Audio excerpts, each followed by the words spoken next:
independence due to its effects on economic devastation, harm to Spain's government and sustainability, and the fact that Catalonia will not be able to function outside of Spain, both Spain and the European Union. Contention 1. Catalonia has a recognized economic zone in the EU, but a move to independence would immediately reverse this. Catalonia lacks necessary components to be a country outside of Spain. Its economy and economic safety are completely reliant on Spain and its government, not to mention Spain's economic downturn that results in unemployment and widespread poverty.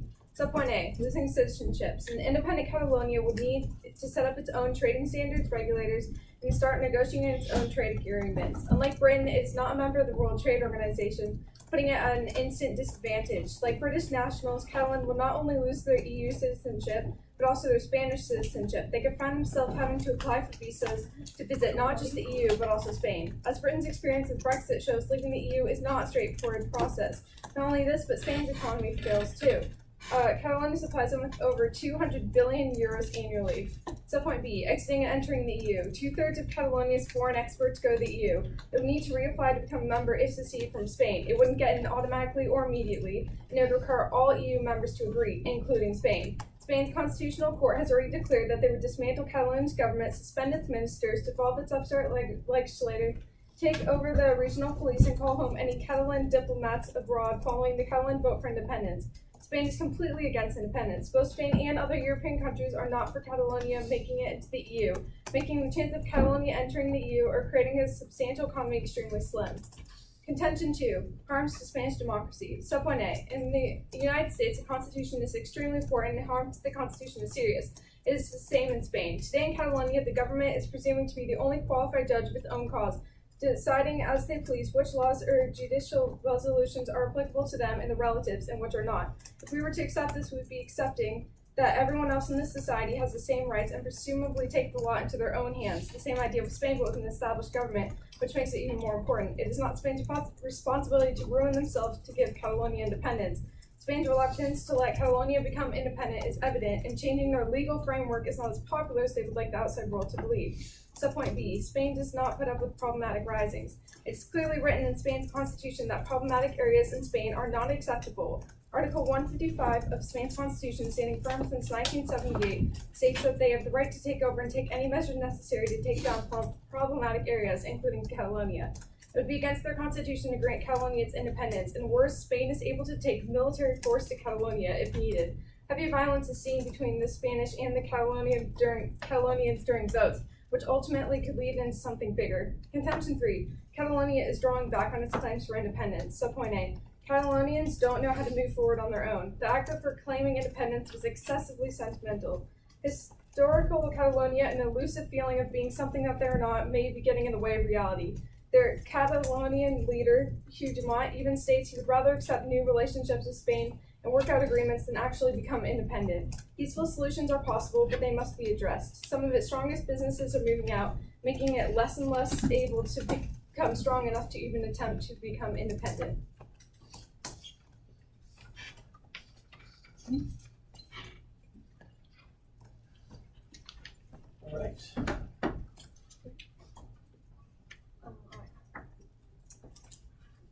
All right. Everyone ready? Catalonia is a long-standing province of Spain that has been granted autonomy within the nation, but now Catalonia has passed a referendum to separate themselves from Spain. My partner and I strongly urge you to vote pro on the resolution because the Spanish government's attempt to stem go against democratic principles. Catalan culture is being repressed within Spain, and Catalonia's economy would benefit from the split.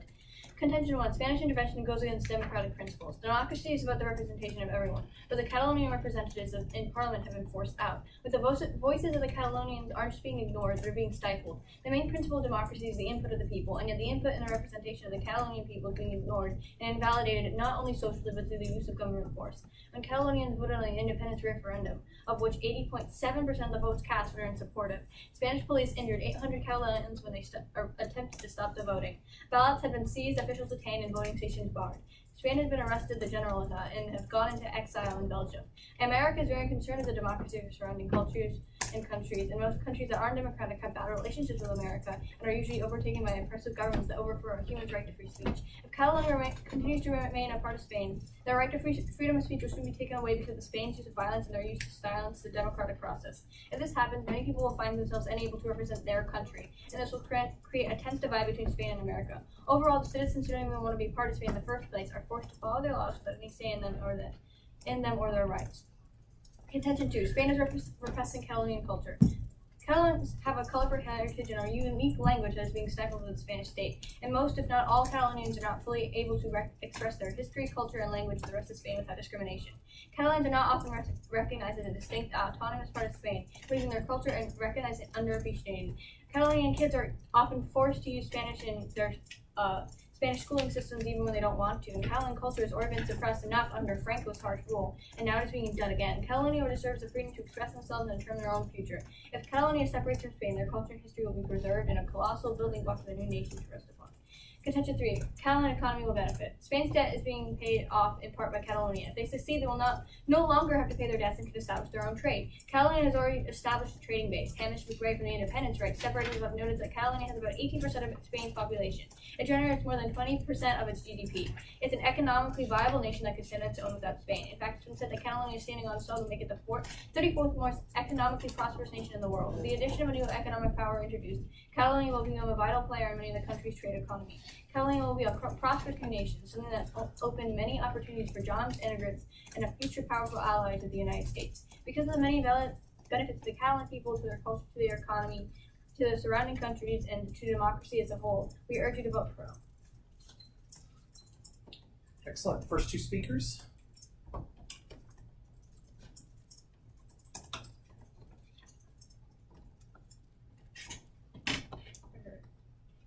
And let's begin. Can I have the first question? In your third contention, you say something about Catalonians. You say Catalonians are not supporting the resolution as much, or not supporting the referendum as much. You said something about excessively sentimental. Can you explain that? Oh yeah, so when interviewing the leaders of Catalonia, Esther Vera, she works for the newspaper of Catalonia, she found that they were going back on their claims and they were saying, well, it was really sentimental, we didn't really mean it that much, and we weren't really prepared for what everybody was going to say. And you said that the strongest business are moving out. Can you tell me your evidence for that and how many? So the second biggest bank moved out, I know for sure, and Which one is that? What does it say? No, that was in the article too, and I don't have the exact evidence on that. I do have a question for you on the referendum. Was Spain a part of this? What do you mean? Did Spain vote for Catalan independence? You said that They did not. And a referendum is often a tool for opening sharp divisions of ground, which leaves many individuals thinking no middle ground is possible. This referendum is an instrument wielded by the proponents of separation that Catalans believe there are no answers. If just two are answers, a yes or no, in this case, it tries to give more legitimacy that more people want independence. Do you really think that referendum in this case is the right decision and reliable enough to follow through with? Explain. I mean, yes, because it's how the people vote. They can vote yes or no. But the Catalonian independence is all made of uncertainty. Forcing people to pick one yes or no does not really make up for what people you would have believe. to make a decision at some point or time. But they're not being explained to, and the leaders that said that they're not ready for Okay, this where's vote. your evidence for that not being explained to? Their leader, Puigdemont. Okay, what does he say? I just want to get the evidence. Oh, he's saying that he does not want to have a full independent nation, and he would rather accept new relationships with Spain. Okay, but how does that mean they're not being explained to? That doesn't make any sense. That doesn't answer my question. Because it's a fact that the Catalonian independence is full of uncertainty. Okay, but that doesn't change that the referendum is still a good way to have people decide whether or not they actually want it or not. I just explained that referendum is not. Okay, but you need to be more, like it's very vague the way you're wording it. I don't really understand what you're saying. yes, there's uncertainty, but people can still choose whether or not they want one answer or the other. Okay.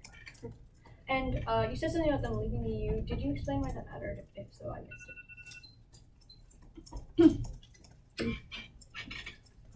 Okay, you want downtime, Sydney? A little bit. Okay.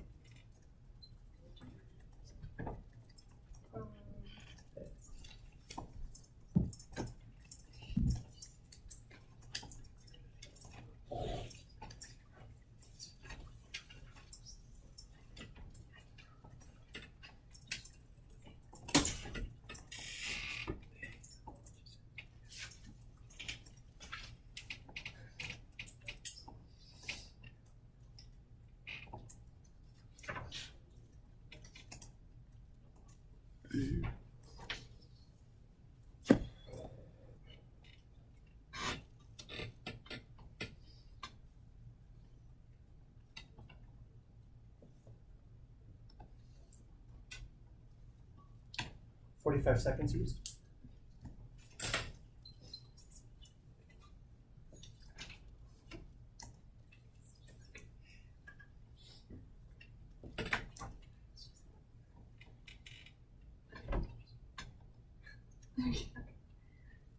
All right, so in our opponents' first contention, they talked about the referendum and how it showed that the Catalonians wanted independence, but what they failed to provide for you is the evidence that they only had a 43% voter turnout, which doesn't give a correct representation of what everyone wants. And they also claim that Spanish government was using excessive force to end the referendum, which they say is a form of oppression, but what they also failed to provide is evidence that Spain did declare the referendum as being unconstitutional. So by the people going to the referendum, they were going against Spanish law, and they knew that it was going to be that there would be force used to stop it since it was declared unconstitutional.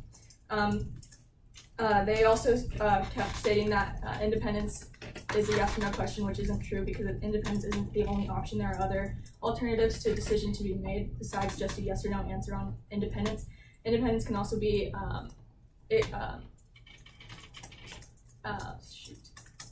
explained in different ways. There's different forms of independence, not just becoming its own nation. They also talked about, in their second contention, they talked about the Catalonian culture and how kids in schools are forced to use Spanish, which I don't understand how it has a big impact because kids in America here are asked to use English as the language in schools, just that everyone can understand it more or understand it better.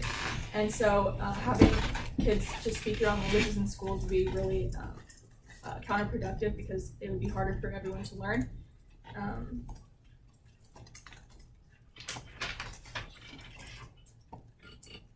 Oh yeah, for the term independence, it can be, it can have multiple meanings. Yeah. Yeah, sorry. They talked about their voices being ignored in their first contention, but obviously they aren't being ignored since it's such a big deal right now.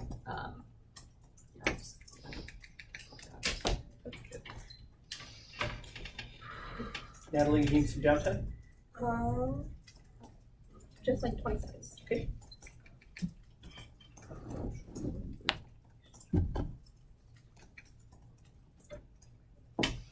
Right. That was 10 seconds. Sweet. All right, judges ready? Opponents ready? All right, just quick roadmap. I'm going to be going top to bottom first on their case and then on ours.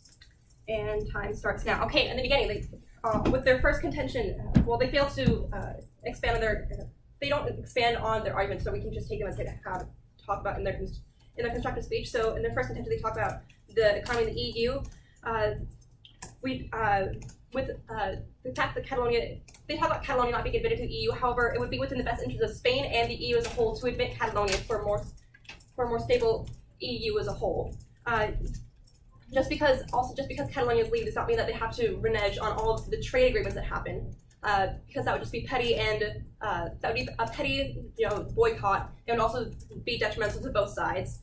We also have evidence against Catalonia's economy being weak because that we have evidence that directly states that Catalonia is economically viable. It has been analyzed. It says that if Catalonia were to become independent, it would be the 34th wealthiest nation in the world, which is a huge step up from where they are now, which means that they are very economically viable. It is very possible for them to succeed.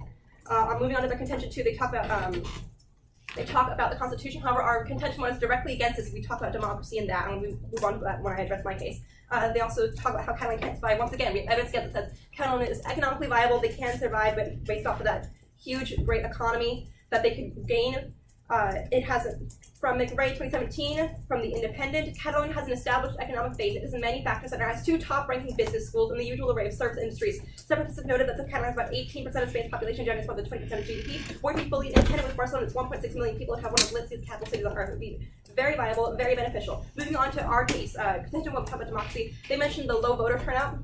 They mentioned low voter turnout, about 43%. However, that means that we don't know what those people who didn't turn out would have voted, which means we can't use that evidence as for or against. But we do know that the people who did turn out, that 43%, the majority of them, 80.7% of them wanted independence. They also concede our excessive force argument. That means that they accept that Spanish police have used excessive force, which is undemocratic. That's directly what our case is stating, which also goes against their second contention about democracy there. The excessive force is preventing democracy. It's preventing those people from turning out. They're staying home because they don't want to face this excessive force, to face this risk of being injured, to face becoming one of those 800 people who was injured in those votes. Millions of ballots, we have evidence that directly states that millions of ballots were seized. Madrid has already seized millions of ballots, detained more than a dozen senior officials, organized and vote, shut down electoral sites, and deployed thousands of police to bar access to voting stations. That's from USA Today.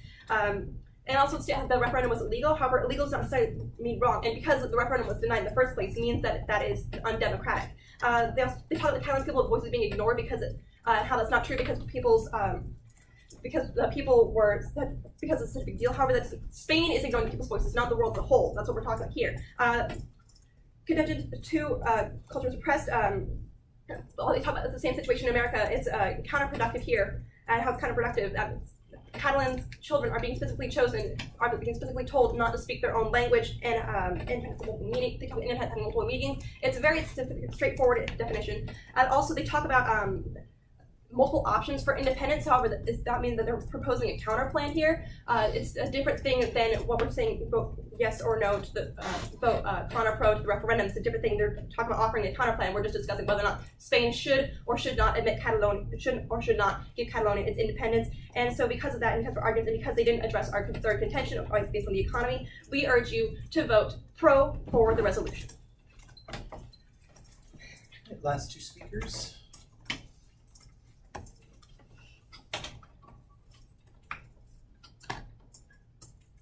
Ask first question. Go for it. So in the beginning you talked about how it would be in the best interest for Spain and the EU to give Catalonia their independence. Can you explain why? Well, because we want the EU to present a strong, united front against the rest of the world. It also be in the benefits for their trade agreements.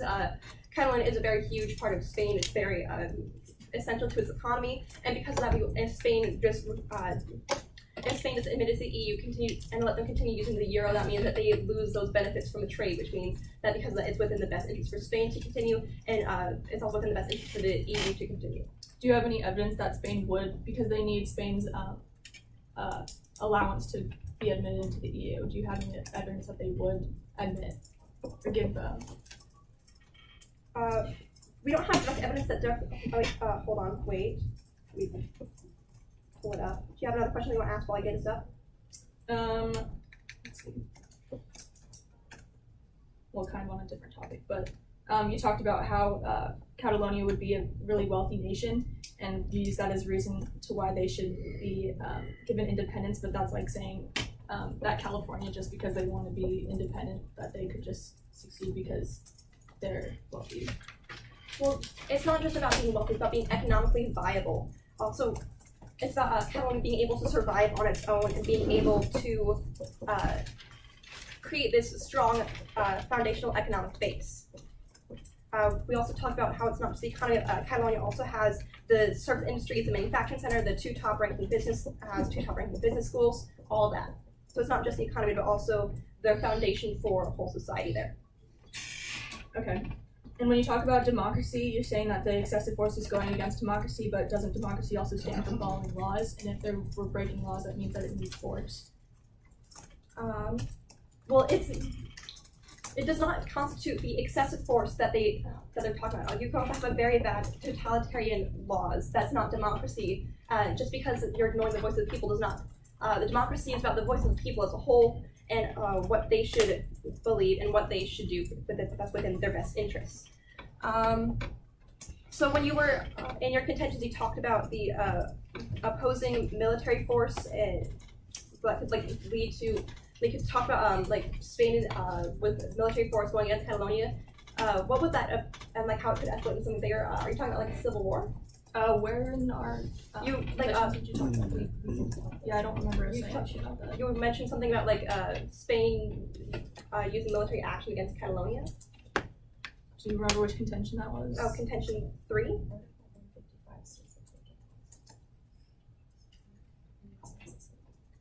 Oh. Yeah, they were just talking about if necessary that they are allowed to use the force necessary to put down dangerous uprisings. So you mentioned. Oh, was that it? Okay. Lauren, do you need downtime? Yes, please. You guys have 1:15 remaining. You want to save some for Sydney? Okay.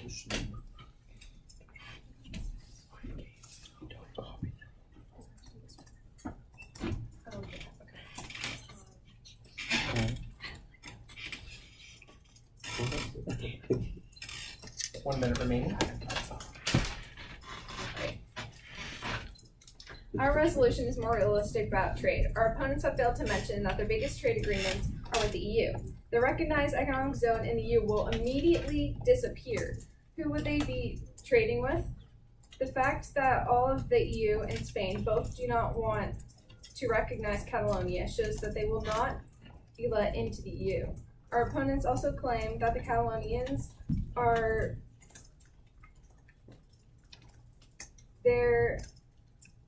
staying home due to the fear of violence. This is simply not true. If this were true, they would not be pushing their nation so quickly for independence, and letting them have their independence could just result in more violence.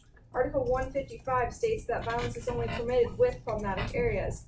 This is what makes it just, and why they would not be subject to violence if they stay a part of Spain. Con is more realistic because of the fact that Catalonia will fall apart without being part of the EU, because they will lose their trade and the Eurozone. Losing their citizenships would mean that they lose everything that they already have. They already make, they also, 2/3 of Catalonia's foreign exports go to the EU. So they're already losing this, and they don't have any big areas that they can trade with as of now.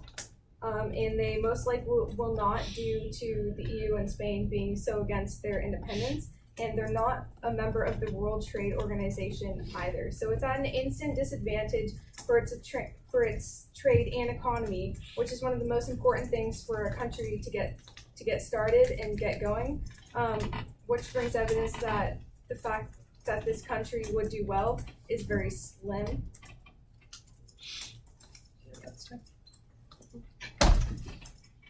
All right. You need downtime, Talia, or are you good? No. Okay. I'm going to rebuttal all of their points during that summary in the summary.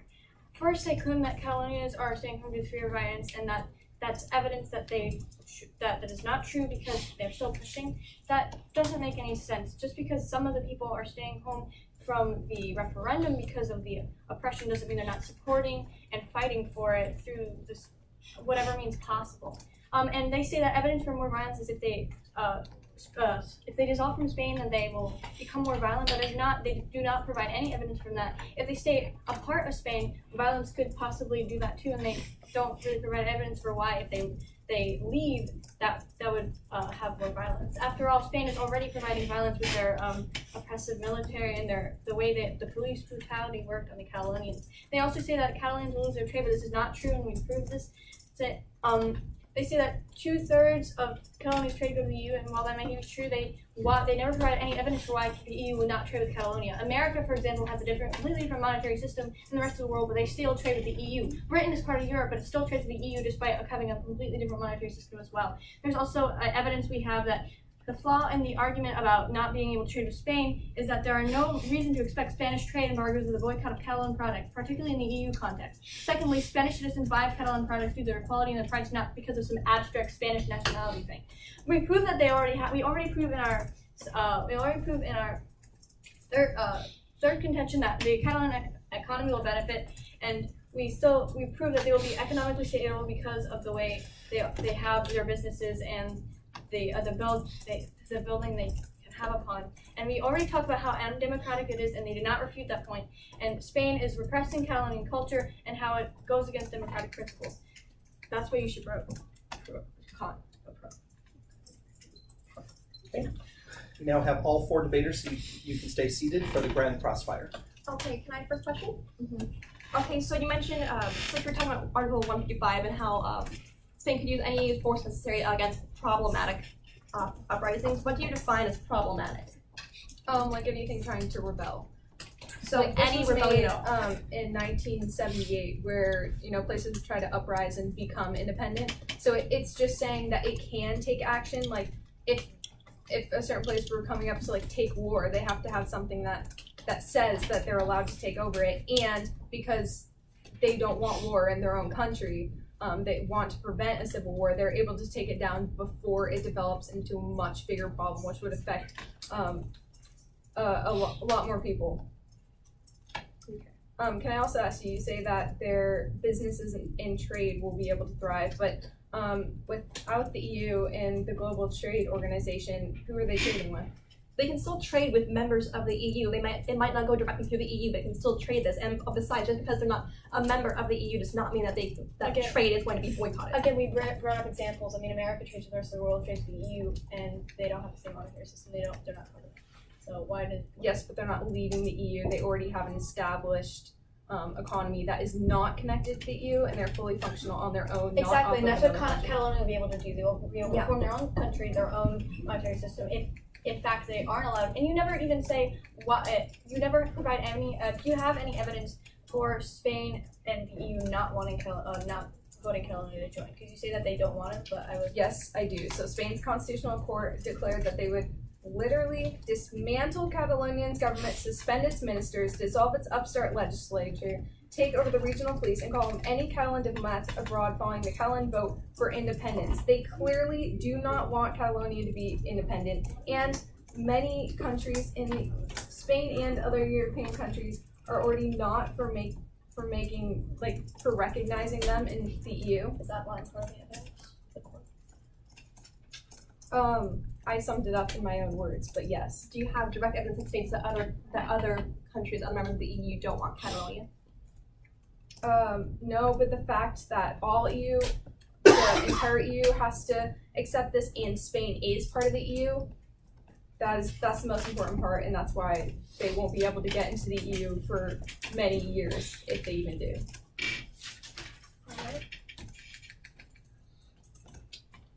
Has Spain already acted under Article 155 in a different circumstance? I'm not. I don't think that's. I just want to know like the context of like if they have acted and what it looked like back then. See if it's applicable now. I don't think that relates. Yeah. You say something else. Sorry, you say something That's about time. citizenship? Okay, wait, that's 10. Okay. Okay, Sydney, you've got final focus. You have a minute prep time still.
It's time.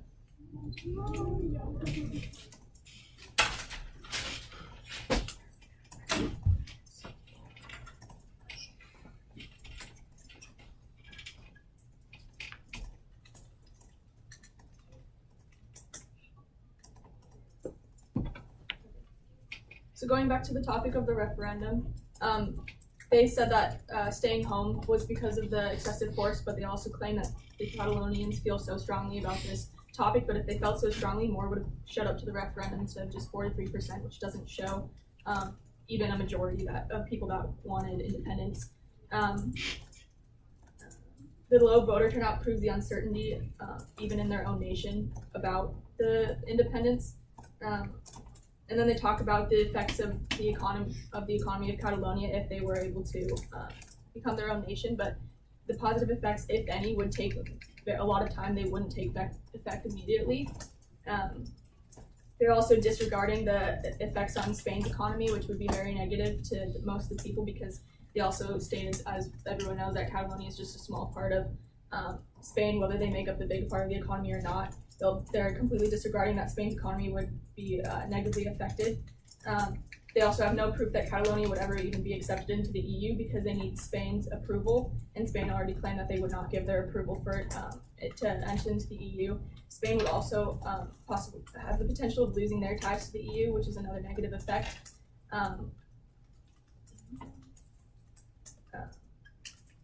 They keep talking about this excessive force and how it goes against democracy, but every democratic government has had to use excessive force in different circumstances when it's necessary.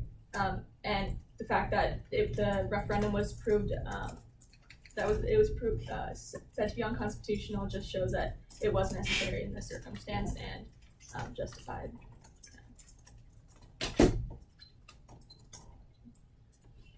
Natalie, you've got almost 2 minutes. Sweet. Prep time.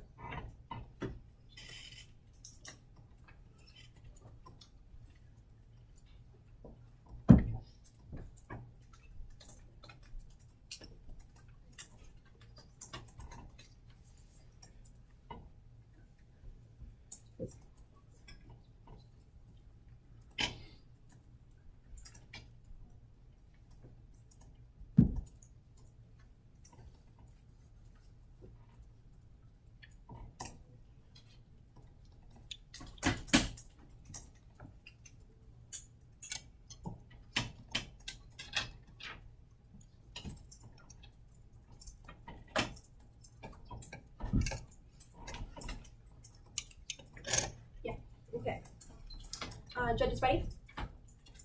Opponents ready? All right, quick roadmap. I'm just going to be going top to bottom, first on their case, then on ours. And time starts now. Okay, first of all, they don't have any evidence for other parts of the EU not have been Catalonia. They directly put this in the Grand Crossfire. They also didn't really refute. They didn't refute Catalan not needing to trade with the EU in order to still, and not needing to be a part of the EU in order for them to still trade with it, which means that argument about that concedes to us. They didn't address the military argument that they brought up way back in the constructive speeches. They dropped the rebuttal that refuted our Catalan culture. They completely dropped our Catalonian cultural oppression argument at the end, which means that that argument goes to us. They didn't provide evidence for it would take a long time to become economically stable, and even if it does take a long time, that does not mean that it'll still be there. It does not mean that even if it does take a long time, that still means that they will achieve that eventually. We need to look not just at the short term, what's going to happen tomorrow, but what's going to happen in 10 years, in 20 years, what's going to happen for the next generation, what's going to happen for everybody. They also they dropped their third contention for final focus. They didn't address Catalonia's not being able to survive. They also brought up new evidence during their final focus about the economy. And then, okay, so moving on from the arguments about that, they also started bringing up a counterplan, which they didn't provide any evidence or basis for. Moving on back to our argument, just continue to extend ours. So they talk about how it's not democratic, which means how excessive force is not undemocratic. However, just because other democratic governments have used excessive force does not mean that it's part of democracy. It does not mean that it's a good thing. That does not mean that it should ever be used in any case, because that is not morally right. which is basically part of our huge part of our first contention. They also don't talk. And then we also still have the argument about how people were still scared. Contention 2, culturally repressed, they dropped that, which means it goes to us. And then contention 3, the economy, we keep providing evidence for it, which means that we still keep rebutting that because of this vote pro. Very good. Thank you, ladies.